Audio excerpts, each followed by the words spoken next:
Assalamualaikum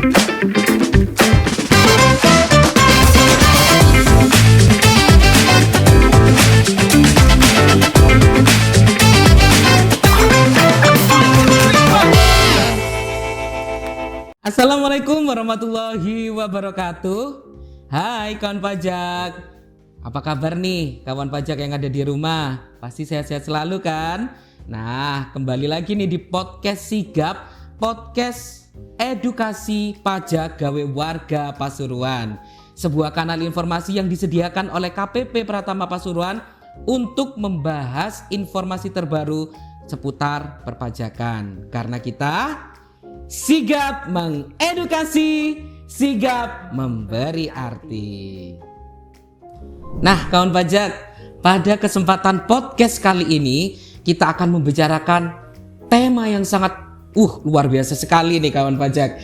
Nah, jadi ceritanya di Pasuruan ini banyak banget pedagang emas yang beroperasi gitu ya di daerah terutama sekitaran alun-alun kota Pasuruan. Nah, ini menarik nih untuk dibahas aspek perpajakannya kawan pajak. Nanti kita akan bahas gimana sih aspek perpajakan untuk pedagang emas perhiasan. Nah, di sebelah saya sudah tampil kembali nih penyuluh pajak KPP Pratama Pasuruan. Ada Mbak Ira Tri Prastiwi. Halo Mbak Ira. Halo Mas Refe. Gimana kabarnya? Alhamdulillah. Alhamdulillah. Baik. Disapa dulu dong kawan pajaknya. Halo kawan pajak, apa kabar? Nah kawan pajak, ini temanya super menarik ya. Mungkin sebagian kawan pajak yang berkecimpung atau yang terdaftar sebagai wajib pajak yang KLU-nya ini jualan emas gitu ya Mbak Ira ya. Kita akan bahas lebih lengkap supaya karena ini termasuk sektor yang dominan juga di Pasuruan ya, baik di kota maupun di Kabupaten Pasuruan, supaya mengerti nih hak dan kewajibannya, teknisnya nanti gimana untuk pelaporannya, pembayarannya gitu ya. Nah, jadi kawan pajak, untuk yang pertama yang akan kita bahas yaitu tentang dasar hukumnya dulu Mbak Ira. Gimana dasar hukumnya untuk dasar hukum perpajakan untuk pedagang emas. Oke, jadi untuk dasar hukum perpajakannya ini kita bagi dua ya Mas Revi. Yang pertama untuk PPN-nya itu diatur dalam PMK 30 tahun 2014 tentang penyerahan tentang PPN atas penyerahan emas perhiasan. Kemudian untuk pajak penghasilannya diatur dalam PMK 215 tahun 2018 tentang perhitungan angsuran PPh untuk tahun berjalan. Kemudian diperjelas lagi dengan peraturan pemerintah nomor 23 di tahun yang sama yaitu tahun 2018 tentang PPh atas penghasilan dari usaha yang diterima atau diperoleh wajib pajak yang memiliki peredaran bruto tertentu. Oke, jadi kawan pajak, ruang lingkup garis besarnya untuk podcast kali ini pedagang emasnya itu membahas tentang PPN dan PPh-nya. Jadi jangan salah kaprah ya kawan pajak ya. Jadi selain melaporkan penghasilannya, juga ada kewajiban yang namanya PPN-nya juga ternyata ya Mbak Ira ya. Nah, kawan pajak, kita akan bahas apa sih arti pedagang emas itu dalam undang-undang perpajakan Mbak Ira? Oke, seperti yang dijelaskan di PMK-nya ya Mas Revi. Jadi pengusaha emas perhiasan itu ada dua Mas Revi. Ada yang kita sebut dengan pabrikan emas perhiasan dan pedagang emas perhiasan. Ini dijelaskan dalam pasal 2 ayat 2 PMK tadi. Nah, yang dimaksud dengan pabrikan emas perhiasan itu adalah pengusaha yang menghasilkan emas perhiasan dan melakukan kegiatan antara lain jual beli, modifikasi atau perbaikan, kemudian melakukan penyerahan jasa lain yang ada hubungannya dengan emas perhiasan tadi. Oke, gitu. Jadi ada dua ya Mbak Ira ya. Pedagang emasnya sama pabrikannya yang memproduksi berarti ya Mbak Ira ya. Lebih ke produksinya kalau pabrikannya. Kemudian kalau untuk pedagangnya itu jelas ya Mas Revi, dia adalah pengusaha yang semata-mata usahanya adalah melakukan penyerahan atau melakukan kegiatan jual beli emas perhiasan tersebut. Oke, berarti kan di toko-toko itu ya Mbak Ira ya. Benar, kita jumpai di toko-toko. Kalau misalnya kita mau jual beli emas gitu kan, ya disitulah tokonya yang pemiliknya itu yang mempunyai kewajiban perpajakannya Dan otomatis kalau sudah punya kewajiban, berarti dia sudah terdaftar NPWP-nya ya Mbak Ira ya? Seharusnya seperti itu. Oke, yang belum kawan pajak segera didaftarkan NPWP-nya supaya nanti kita bisa kulik lagi aspek perpajakannya dan bisa membantu negara dalam hal penerimaan pajaknya. Penerimaan khususnya dari sektor emas ini gitu ya emas. Mas Revi. Nah, oke. Jadi itu tadi 2 jenisnya. Nah, sekarang kita akan bahas kewajibannya Mbak Ira. Kewajiban perpajakannya sudah terdaftar NPWP-nya, apa saja sih kewajibannya? Jadi yang tadi kan dasar hukumnya atau sektor perpajakannya kita bagi menjadi 2 nih, Mas Dua. Revi, PPH dan PPN. Nah, kewajibannya juga akan kita jelaskan di masing-masing di jenis pajaknya gitu ya. Yang pertama di jenis pajak yang PPH atau pajak penghasilan. Yang pertama sudah jelas, kita sudah singgung tadi Mas Revi, harus punya NPWP Harus dulu. punya NPWP kan pajak. Kemudian kalau sudah punya NPWP, setiap kali melakukan transaksi otomatis dia harus membuat pencatatan sederhana atau melakukan pembukuan. Jadi harus milih salah satu nih, mana yang dia gunakan. Nggak boleh dua-duanya? Jangan Satu aja cukup. Oke. Siap. Kemudian yang ketiga, ketika sudah ada pencatatan, ada pembukuan, otomatis dia bisa menghitung jumlah pajak yang harus dibayarkan berapa atau disetorkan berapa. Nah, kalau sudah menyetor, otomatis harus melaporkan SPT tahunan. Gitu. Nah, itu untuk PPH-nya. PPH. Oke. Sekarang yang PPN. Oke, yang PPN ini pedagang emas yang pertama otomatis dia wajib untuk mengukuhkan diri sebagai pengusaha kena pajak. Seperti itu. Kemudian kalau sudah dikukuhkan sebagai PKP, otomatis dia wajib membuat faktur pajak atau menerbitkan faktur pajak setiap kali dia melakukan penyerahan atau transaksi. Kemudian yang ketiga, setelah mengeluarkan faktur pajak, dia harus menghitung PPN-nya yang harus disetor setiap akhir bulan. Kemudian setelah menyetor, otomatis dia harus melaporkan SPT masanya. Seperti itu, Mas Revi. Gitu ya kawan pajak ya. Jadi kewajibannya ada 2, PPH dan PPN gitu ya. Karena di sistem Indonesia, perpajakan di Indonesia kan masih self assessment ya Mbak Ira ya. Mengingatkan kembali kepada wajib pajak gitu ya. Dengan sistem self assessment itu semuanya bersumber dari wajib pajaknya. Benar, mulai dari melakukan perhitungan, kemudian penyetoran, dan melapor. Oke. Semua harus dilakukan sendiri oleh kawan pajak. Kita di Direktorat Jenderal Pajak menerima gitu ya dan mengklarifikasi nanti datanya mungkin jika terjadi ada kesalahan atau ketidakwajaran dari Direktorat Jenderal Pajak melakukan pengawasan apakah pembayarannya sudah sesuai apa belum. Benar, gitu ya Mbak Ira ya. Nah, kita lanjutkan nih Mbak Ira. Tadi Mbak Ira sudah menyinggung bahwa pedagang emas yang sudah punya NPWP harus juga dikukuhkan sebagai PKP ya. Benar sekali Mas Revi.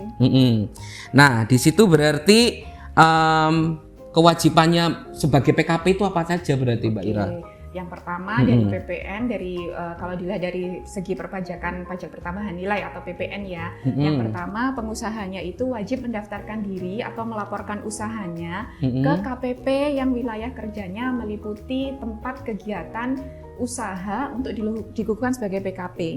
Nah, khusus untuk pengusaha emas ini itu harus mendaftarkan tanpa dia menunggu omsetnya melebihi batas tertentu. Jadi berapapun omsetnya itu sudah wajib dikukuhkan atau wajib mendaftarkan diri sebagai PKP. Beda dengan kegiatan usaha yang lain ya Mas Revi ya. Menunggu besaran sampai 4,8 gitu baru ya. Wajib atau boleh memilih. Tapi kalau pengusaha emas ini harus mendaftarkan diri tanpa melihat batasan omsetnya. Seperti itu. Jadi kawan pajak gitu ya, nggak usah nunggu-nunggu lama lagi gitu ya. Pokoknya jika memang memilihnya KLU-nya sebagai pedagang emas itu tadi atau usahanya yang berhubungan dengan pabrikan emas tadi, wajib dikukuhkan sebagai PKP, pengusaha kena pajak. Nah, tadi kan sudah kewajibannya. Tapi kita akan singgung terlebih dahulu gimana sih caranya untuk mendaftarkan diri atau dikukuhkan sebagai PKP pengusaha kena pajak itu Mbak Ira. Ya, oke. Jadi caranya untuk mengukuhkan diri sebagai PKP atau mendaftarkan untuk dikukuhkan sebagai PKP, yang pertama harus mengisi dan menandatangani formulir pengajuan permohonan pengukuhan PKP-nya. Kemudian dilampiri juga ada formulir aktivasi PKP. Kemudian ada beberapa persyaratan yang harus dilampirkan, antara lain fotokopi akte pendirian khusus untuk wajib pajak badan.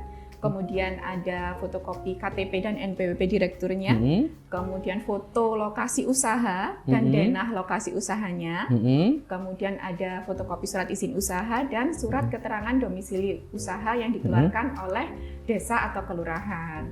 Kemudian ada catatan penting terkait syaratnya untuk badan, wajib untuk badannya, NPWP badannya itu harus sudah melaporkan SPT tahunan untuk 2 tahun terakhir. 2 tahun terakhir. Benar. Selain itu juga direkturnya harus sudah melaporkan SPT tahunan untuk 2 tahun terakhir dan tidak ada tunggakan pajak. Seperti itu. Oke, Mbak Ira, berarti kan ini persyaratannya hampir sama saat waktu daftar NPWP dulu ya Mbak Ira ya. Jadi hampir sama. Cuma ditambahi dengan foto lokasi usaha sama lokasi usaha. Gunanya apa? Karena setelah setelah daftar pengukuhannya, pegawai kita akan memverifikasi lapangannya ya Mbak Ira ya. Supaya memastikan nih bahwa NPWP-nya itu atau wajib pajaknya ini benar-benar ada nggak sih usahanya di situ, bukan fiktif gitu. Benar, ya Mbak Ira ya. Nah, itu kan verifikasinya itu dilakukan selama maksimal 10 hari kerja. Nanti akan mendapatkan surat keterangan pengukuhan PKP-nya akan didapat 1 hari, Mas Rive. Suratnya 1 hari, ya, sejak terus pengajuan. Kemudian yang 10 hari itu dalam rangka menerbitkan kode aktivasinya. Itu untuk aplikasinya. Benar, berarti. Kemudian ke tahap selanjutnya sudah mulai penerbitan faktur pajak. Seperti itu. Nah, boleh dong Mbak Ira, sekalian nih, kan sudah terdaftar sebagai PKP-nya kan, petugas verifikasi lapangannya udah turun tuh ke lokasi, berarti sudah mendapatkan kode aktivasi. Apa yang selanjutnya harus dilakukan oleh seorang PKP, pengusaha kena pajak, gitu Mbak Ira? Jadi ini sebenarnya kewajibannya sama dengan PKP pada umumnya, tidak hanya untuk yang pedagang emas saja.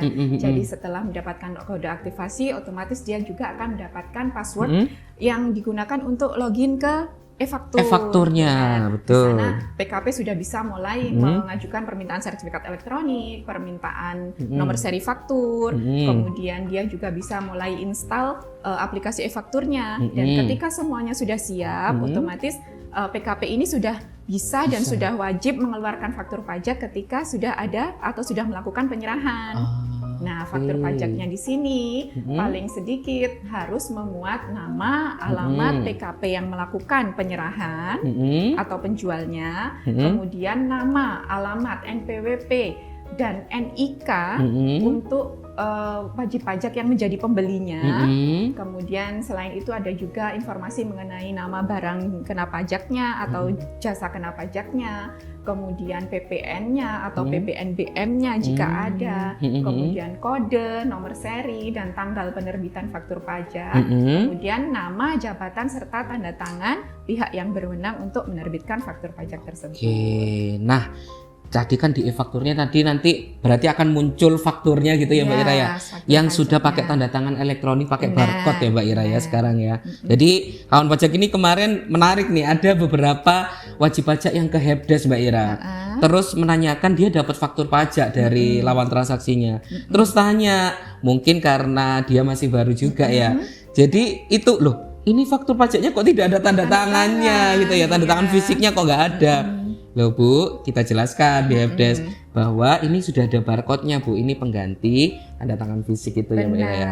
Jadi perlu diperhatikan juga nih kawan pajak, jika misalnya sudah mendapatkan faktur pajak dari lawan transaksinya, dicek. Yang dicek pertama kali adalah mungkin detail lawan transaksinya ya, NPWP, alamat, dan maupun detail tentang penyerahannya, seperti itu. Harganya, PPN-nya, betul. Seperti itu. Termasuk sama nominal dan tarifnya gitu ya. Soalnya di April 2022 ini tarifnya 11% kan ya Mbak Ira ya. Tidak ada perubahan. Dulu 10%. Nah, itu dipastikan kalau misalnya transaksinya di bulan Januari sampai Maret masih menggunakan tarif yang lama, 10%. Nah, dicermati ya kawan pajak ya. Soalnya apa? Soalnya itu berguna untuk pengkreditan pajak masukan itu ya Mbak Ira ya. Nah, itu tadi detailnya tentang e-faktur. Nah, bagaimana Mbak Ira kalau misalnya pembelinya itu adalah orang pribadi yang belinya secara eceran gitu?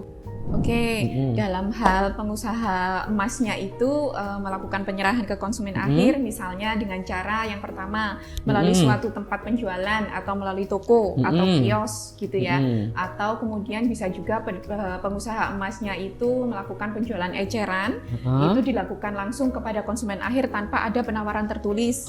Atau yang ketiga, pengusaha emas perhiasannya itu melakukan penyerahannya itu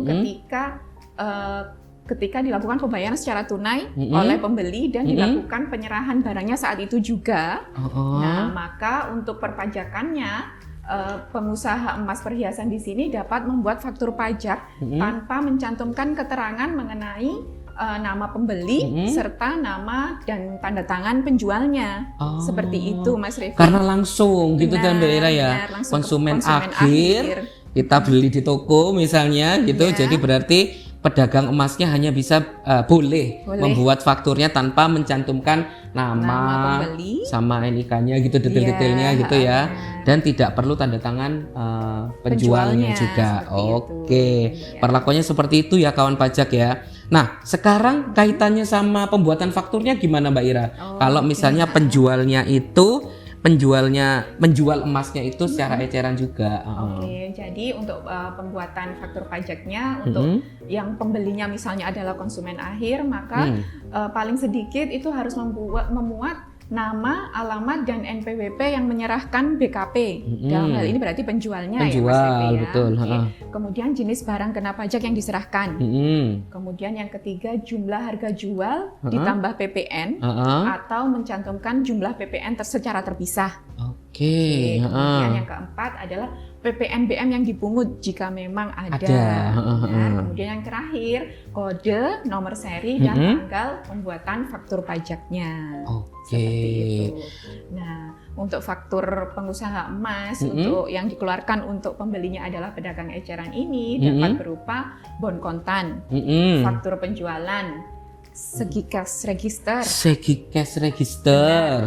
yang bisa berupa juga karcis, kwitansi, atau tanda bukti penyerahan atau pembayaran yang lain.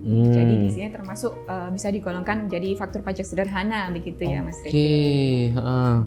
Nah, untuk perlakuannya bagi pengusaha kena emas yang menjual ke pedagang eceran, ini yang pertama penjualan ke konsumen akhir itu bukti penyerahannya berupa bukti penyerahan atau pembayaran. Kemudian untuk penjualan selain ke konsumen akhir atau ke toko emas lain misalnya, maka PKP-nya di sini wajib membuat faktur pajak standar melalui aplikasi e-faktur. Jadi kalau misalnya kita beli emas gitu kan dapat kwitansi kan biasanya. Ini yang disimpan penting oleh pembeli gitu ya. Kalau dijual lagi. Dijual lagi soalnya buat jaga-jaga gitu ya Mbak Ira ya. Nah, itulah mungkin salah satu bentuk pencatatan penyerahannya untuk dari pedagang emasnya ke pembelinya. Konsumen akhir di situ sebagai konsumen akhir, betul. Nah, tadi Mbak Ira sudah menyinggung juga tentang penghitungan pajaknya nih sekarang. Nah, kita melangkah ke penghitungan PPN-nya berarti ya Mbak Ira ya. Bagaimana? Monggo dijelaskan untuk penghitungan PPN-nya. Sama untuk perhitungannya dengan penyerahan barang kena pajak lain ya. Jadi cara perhitungannya adalah dengan cara mengalihkan tarif PPN dengan DPP. Nah, karena emas ini istimewa, Mas Revi. Mas Revi. Karena Mas Revi ini istimewa gitu ya. Jadi DPP-nya di sini adalah menggunakan nilai lain. Nah, nilai lain ini kalau dia menggunakan atau menerbitkan faktur pajak standar, dia menggunakan kode fakturnya 04. Seperti itu. Siap. Kalau yang kemarin di podcast sebelumnya yang 05 itu tentang besaran tertentu. 04 untuk yang nilai lain. Nah, nilai lain di sini adalah sebesar 20% dari harga jual emas perhiasan atau nilai penggantiannya. Atau bisa juga 20% dari selisih antara harga jual emas perhiasan dikurangi dengan harga emas batangan dengan kadar 24 karat. Emas murni gitu Mas Revi. Siap. Nah, berarti penghitungannya seperti itu, tarif dikalikan DPP, cuma bedanya pakai nilai lain sebesar 20%. Nah, kawan pajak untuk lebih mematangkan lagi tentang cara penghitungannya, sekarang boleh ya Mbak Ira saya kasih soal nih buat Mbak Ira. Dites nih. Iya, ujian ya. Nah, saya bacakan ya kawan pajak. Ini ada contoh sederhana tentang transaksi yang berhubungan dengan pedagang emas. Nah, ini misalnya ada namanya ini Tuan Richard, ya, pemilik toko emas sejahtera dengan status non PKP. Terus pada bulan Juli 2022 melakukan penyerahan emas perhiasan kepada Tuan Erwin, pemilik toko emas abadi. Jadi antar toko emas nih ya, berarti ya. Yang berstatus PKP. Kalau yang Tuan Erwinnya ini sebesar PKP, gitu ya. Nominalnya 500 juta Mbak Ira. Terus berapa PPN terutang atas penyerahan emas perhiasan tersebut untuk masa pajak Juli 2022 yang dilakukan oleh Tuan Richard. Gitu. Ya. Jadi begini jawabannya. Yang pertama, Tuan Richard di sini wajib untuk melaporkan usahanya ke kantor pajak tempat dia melakukan usaha untuk dikukuhkan sebagai PKP. Step pertama PKP dulu, gitu ya Mbak Ira ya. Tadi kan sudah disinggung ya Mas Efe, kalau dia usahanya adalah melakukan penyerahan emas tanpa melihat batasan omset sudah harus dikukuhkan sebagai PKP. Langsung saja benar, PKP-kan. Seperti itu. Kemudian yang kedua, ketika sudah dikukuhkan, dia harus menyetor PPN-nya sebesar 11% tarifnya dikali dengan DPP-nya. Nilai lain tadi. Ya, benar. 20% di sini dikalikan langsung dari nilai jualnya, yaitu sebesar 500 juta tadi. Jadi ketemu PPN yang harus disetor adalah sebesar 11 juta. Seperti itu Mas Revi. 11 juta saja PPN-nya ya. Nggak banyak ya? Nggak banyak. Dari 500 juta. Nggak ada apa-apanya gitu ya. Tapi itu suatu kewajiban yang harus dibayarkan oleh Tuan Richard tadi sebagai penjualnya. Seperti itu. Nah, gitu ya kawan pajak, itu contoh sederhananya kawan pajak. Kalau misalnya ada kawan pajak memiliki kasus atau transaksi yang lebih kompleks dan misalnya belum mengerti, jangan ragu-ragu untuk tanya ke kita ya Mbak Ira ya. Benar sekali. KPP Pratama Pasuruan juga sudah banyak channel komunikasinya, nanti kita akan sebutkan di akhir. Kemana sih kalau misalnya kita mau tanya-tanya tentang seputar perpajakan, termasuk case-case yang terjadi di kehidupan sehari-hari ya Mbak Ira ya. Apapun KLU-nya, tidak hanya pedagang emas saja, tapi semua jenis KLU, pokoknya terdaftar sebagai wajib pajak gitu ya Mbak Ira, bisa berkonsultasi secara langsung ke kita gitu ya, gratis tanpa dipungut biaya kawan pajak gitu. Dan sedekat ujung jari ya. Sedekat ujung jari, bisa lewat WA gitu ya Mbak Ira ya. Oke. Nah Mbak Ira, partnya Mbak Ira sangat jelas sekali ya Mbak Ira ya. Habis ini kita akan lanjutkan dengan narasumber yang kedua nih kawan pajak. Mbak Ira biar istirahat dulu gitu ya. Terima kasih. Terima kasih juga infonya tadi ya Mbak Ira ya. Nah, untuk info berikutnya kawan pajak, stay tune ya. Oke, kawan pajak, kembali lagi nih di podcast Sigap Edukasi Pajak Gawe Warga Pasuruan. Nah, kawan pajak, tadi Mbak Ira Tri sudah hadir sebagai narasumber yang pertama nih kawan pajak. Kita masih akan membahas tentang aspek perpajakan bagi pedagang emas. Nah, selanjutnya akan dilanjutkan oleh narasumber yang kedua ini yang tidak kalah kece sama narasumber yang pertama. Ada penyuluh pajak KPP Pratama Pasuruan juga, namanya Kak Devi. Nah, hai kawan pajak. Nah, Kak Devi ini juga sudah sering muncul nih di helpdesk gitu ya, di kelas pajak, di IG live. Nah, tugasnya kita memang menyuluh gitu ya Kak Devi ya, memberikan informasi kepada kawan pajak semuanya. Oke, kawan pajak, kita lanjutkan pembahasan menarik kita tentang aspek pajak untuk pedagang emas. Tadi Mbak Ira Tri sudah menyinggung nih Dev tentang pedagang emas itu harus membuat faktur pajak karena dia sudah sebagai PKP. Gitu kan ya Dev ya. Nah, faktur pajak yang dimaksud ini kan faktur pajak keluaran. Posisinya soalnya dia sebagai penjual. Nah, bagaimana kalau yang pajak masukannya Kak Devi? Nah, untuk pajak masukan kan berarti kalau misalkan penjualnya itu beli emas dari toko lain gitu ya. Nah, untuk penyerahan perdagangan emas ini pajak masukannya tidak bisa dikreditkan Mas Re, sesuai dengan pasal 5 PMK 30 tahun 2014 gitu. Oke, berarti kan sudah tahu berarti kan PKP itu harus membuat faktur pajaknya. Coba sekarang kita spill sedikit gitu ya tentang teknis pembuatan faktur pajaknya. Ya, oke. Jadi kan tadi udah dijelaskan sama Mbak Ira sebelumnya. Yang pertama itu harus masuk dulu ke e-faktur.pajak.go.id untuk mendownload sertifikat sama meminta nomor seri faktur pajaknya. Nah, setelah dapat sertifikat, dapat nomor seri, kemudian kan download aplikasi e-fakturnya untuk menerbitkan faktur pajaknya itu. Jadi nanti setelah download aplikasinya, kemudian masukkan sertifikat dan juga nomor serinya, kemudian dimasukkan tadi yang informasi seperti NPWP penjual, NPWP pembeli dan sebagainya.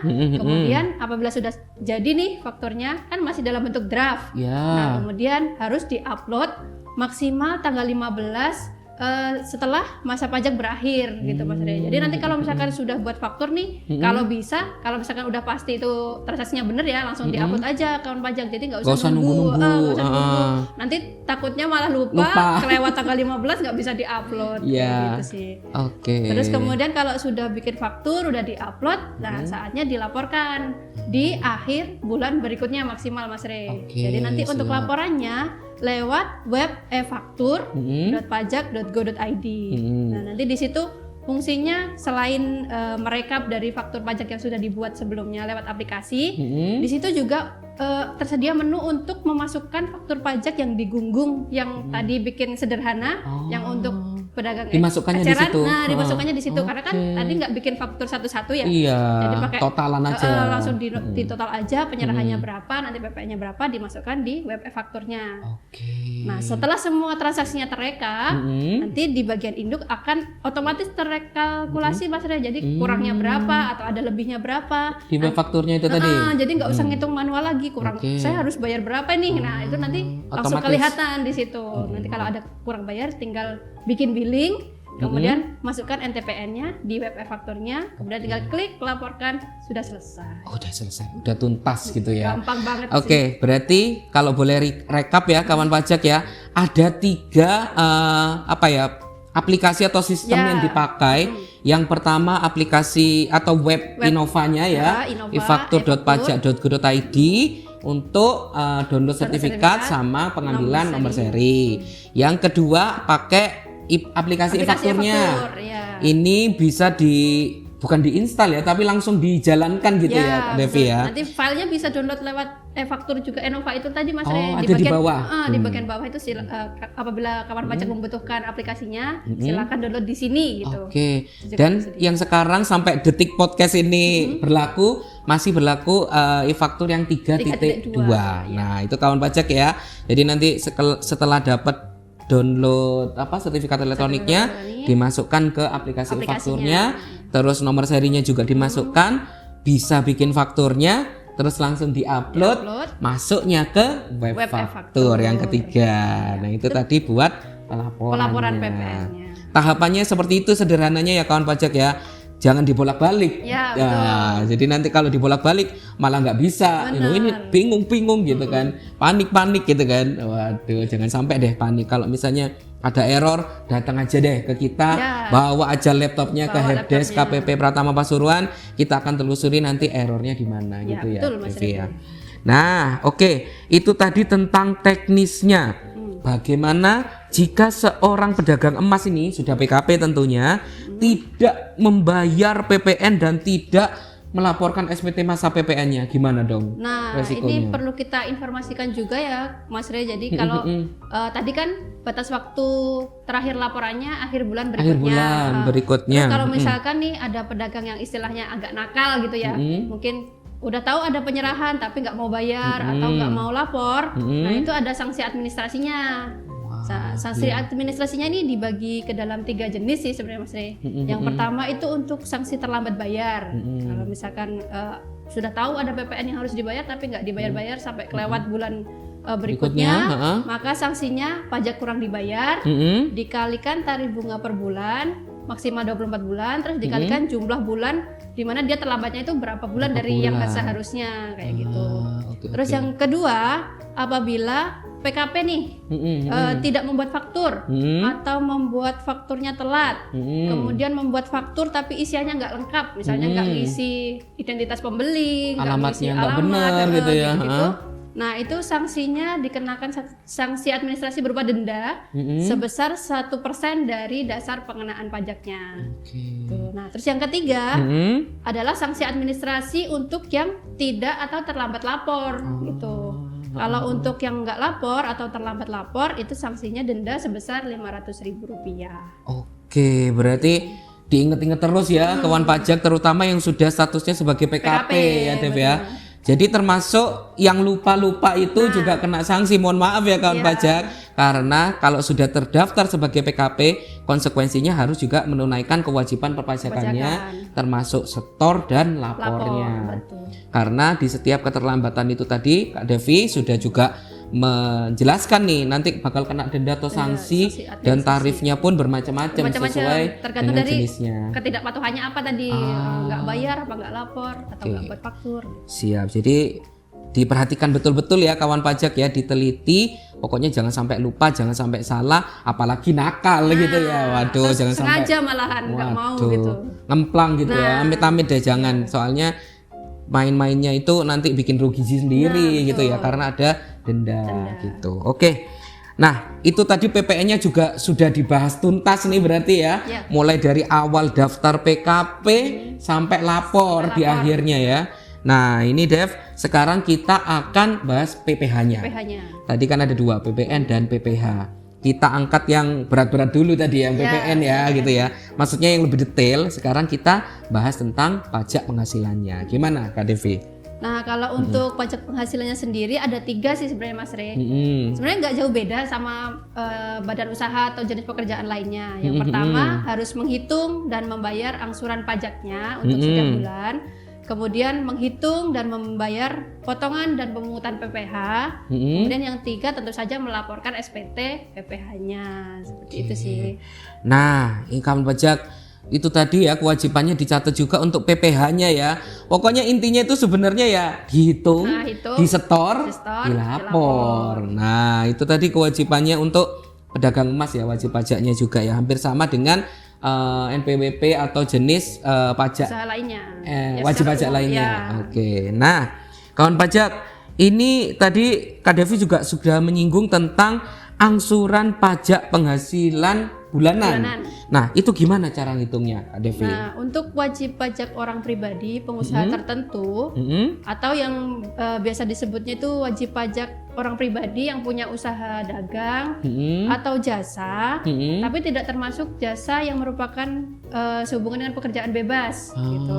Pada satu atau lebih tempat kegiatan usaha yang berbeda dari tempat tinggalnya, kan biasanya kalau toko emas tuh ada punya banyak cabang gitu ya Mas. Nah, untuk ngitung angsuran PPh pasal 25-nya itu caranya dengan mengalihkan omset setiap bulan dikalikan 0,75%.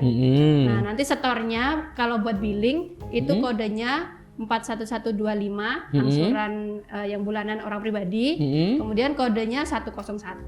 Oke, jadi kode pajaknya 411125 gitu ya. 125. Terus kode setorannya 101 karena ini berupa angsuran tadi ya.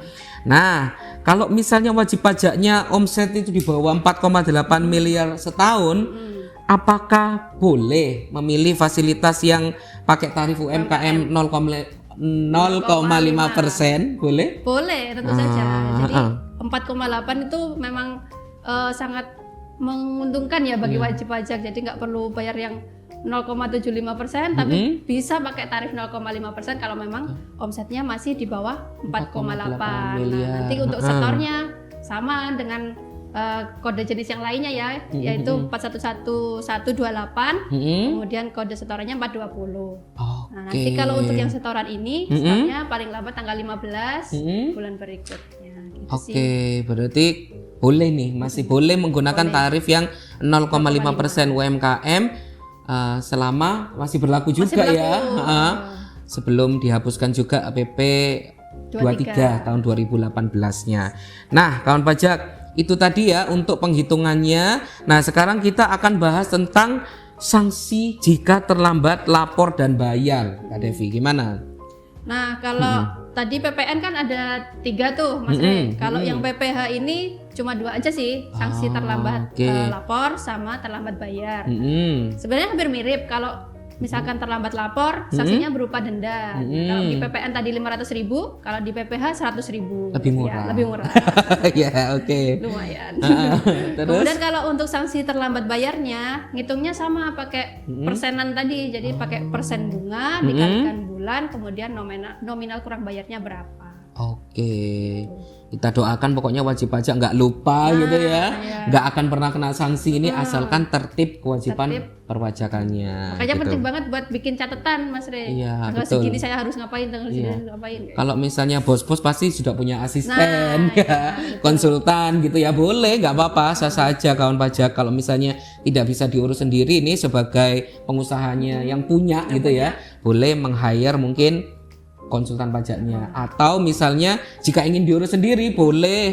Ingin tahu kewajiban perpajakannya secara langsung, ingin tahu nih cash flow-nya kalau nanti pembayaran pajaknya seperti apa, langsung aja datang ke KPP Pratama Pasuruan, nanti kita bantu. Atau lewat WA kalau misalnya malu nih untuk datang ke KPP, bisa chatan aja, nanti Kak Devi yang balas gitu.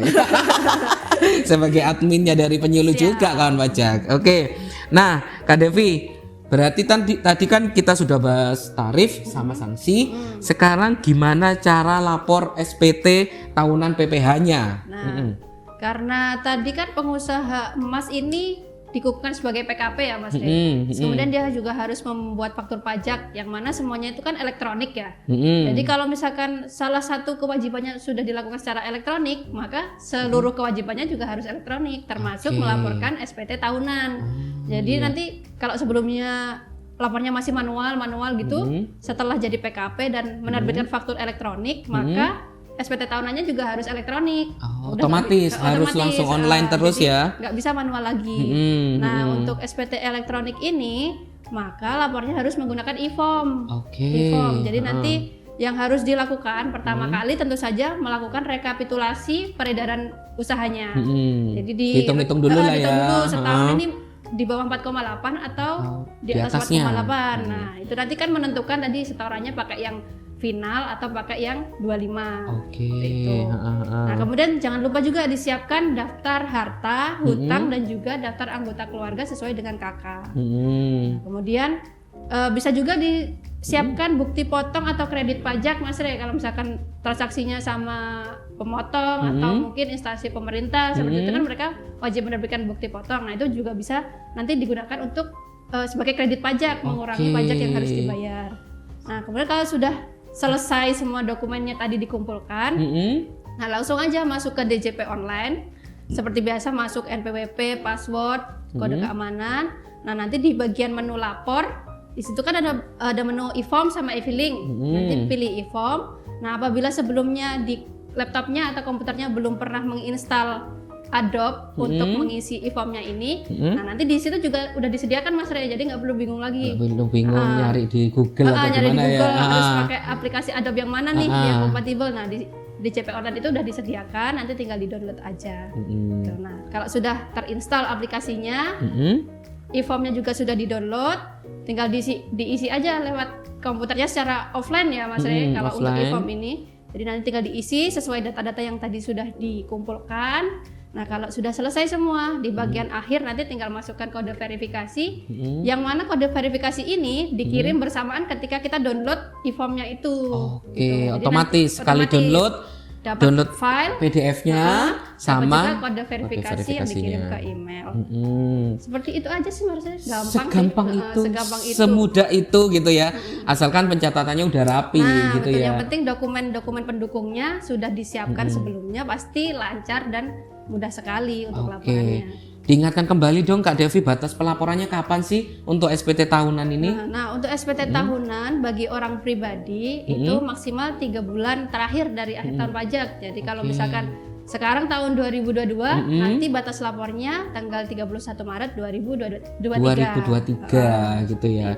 Jadi ancang-ancangnya mungkin di akhir tahun, udah mau akhir tahun nih, itu direkap kembali nih penghasilan maupun apa yang didapatkan dari penjualan emasnya ya. itu ya. Kalau misalkan ada transaksi sama pihak lain juga ada buktinya, dikumpulin Dikumpul-kumpulin mulai aja sekarang, gitu ya. supaya nanti pas waktu ngisi SPT tahunan yang sudah bisa dimulai nanti pada tanggal 1 Januari, mulai Januari 2023 gak bingung lagi ngisinya. Oke, kawan pajak. Jadi itu tadi semuanya laporan SPT tahunan PPh-nya lewat online. Kalau misalnya belum pernah sama sekali berarti kan harus punya EVIN dulu ya. Betul. Devi ya.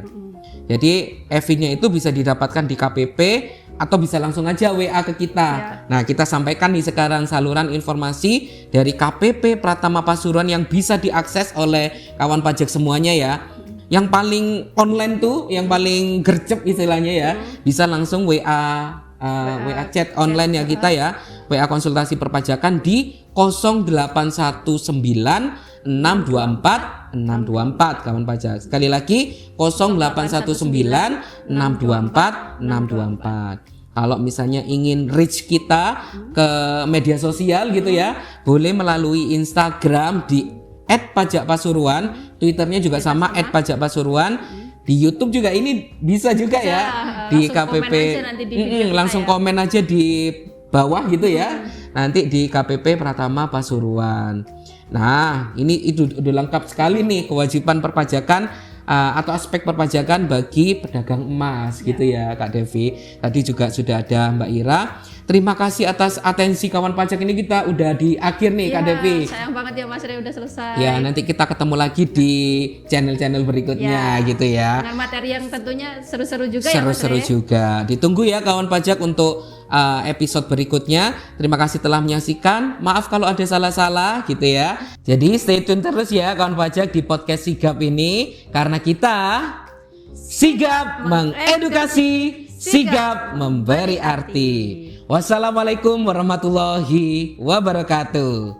Dadah kawan pajak, sampai Sampai jumpa ketemu lagi kawan pajak.